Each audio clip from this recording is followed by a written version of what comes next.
by govt. Tanganyika government is exerting pressure on Kenyan authorities to silence self-exiled former higher education minister Jonathan Moyo, who is throwing tantrums at President Emerson Mnangagwa's administration using microblogging site Twitter. Former higher education minister Jonathan Moyo, the sharp-tongued politician, has been a pain in the backside for Mnangagwa's government ever since he skipped the country last November to escape being apprehended by the army. This was after the military stormed out of the barracks last November to deal with criminals around former President Robert Mugabe, who ended up resigning to stymie an impeachment motion that had been set off in Parliament. Among the criminals, Moyo had the biggest prize on his head. He is currently under investigation for allegedly siphoning over $400,000 from the Zimbabwe Manpower Development Fund (ZIMDEF). Even though he has found refuge among his in-laws in Kenya, Moyo has continued to put his social media skills to use by insulting Mnangagwa's administration through ferocious tweets. The Daily News can, however, report that government functionaries are now leaning heavily on Kenyan authorities to rein in the former higher education minister, seen as the brains behind Mugabe and his pesky wife Grace's shenanigans. Contacted for comment on Tuesday, Mnangagwa's spokesperson George Karamba professed ignorance over the matter, saying it was quite possible that the action could have been taken by the security ministries without his knowledge. When it comes to security matters, it is not about US. The Ministry of Home Affairs would probably know, so you can get help from there, Karamba said. Home Affairs Minister Robert Mpofu referred questions to National Police spokesperson Charity Karamba, saying, "This is an operational issue." The National Police spokesperson did not return calls to her mobile.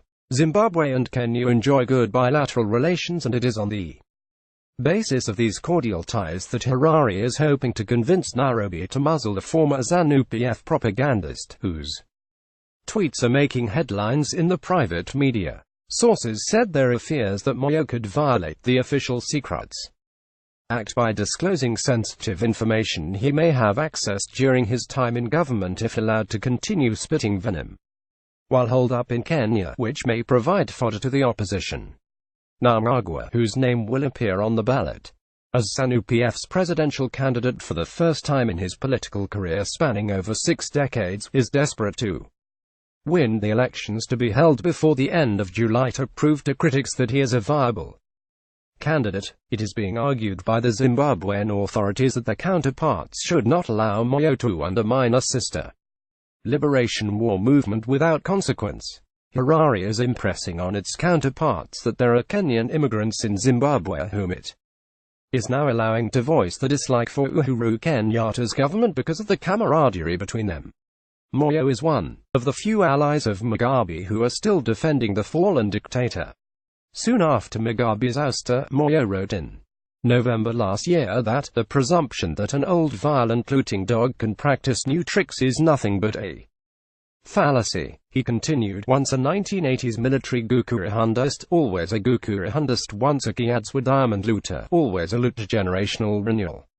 In one of his tweets, he narrated how he was raided during the crack of dawn by security forces as they went for criminals around Mugabe.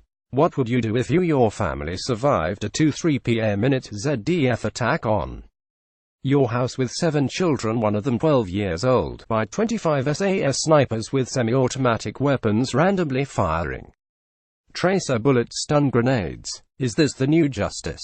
New dawn? New era? New Zim? Moyo asked.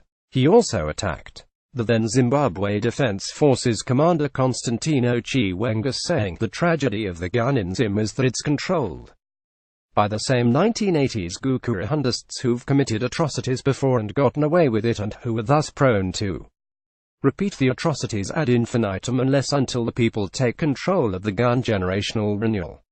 Since then, Moyo has not relented, churning out a series of tweets slamming Mnangagwa and his government at every turn.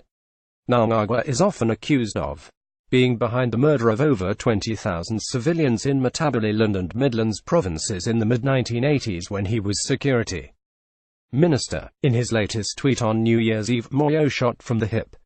He wrote, "On this last day If December, the month Gukurahundi is recalled in Zim, and also the last day of a year in which Gukurahundists have once again reared their ugly heads through a military coup. Think of this bill in 2018.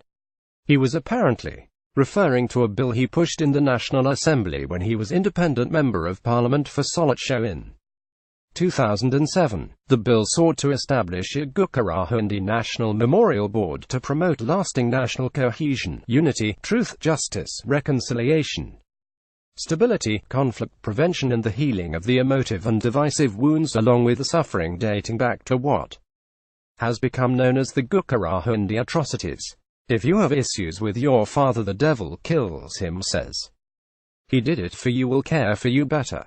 Would you hail the devil as a hero? Your father's murder is a new era, reads one of his latest tweets. Van or ever NHEMA there lies down with entitlement.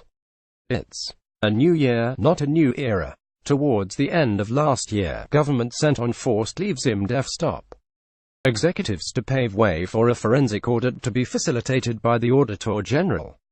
The audit is likely to provide ammunition to those who are hotly in pursuit of Moyo to bring him back to Zimbabwe so he could have his day in court. The central bank has already ordered banks to freeze accounts belonging to him and former local government minister Saviour Kasukuwere to enable government to look into the finances.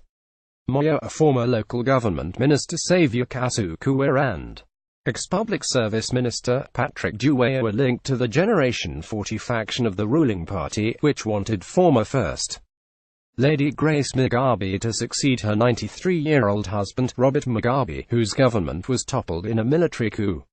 Daily News.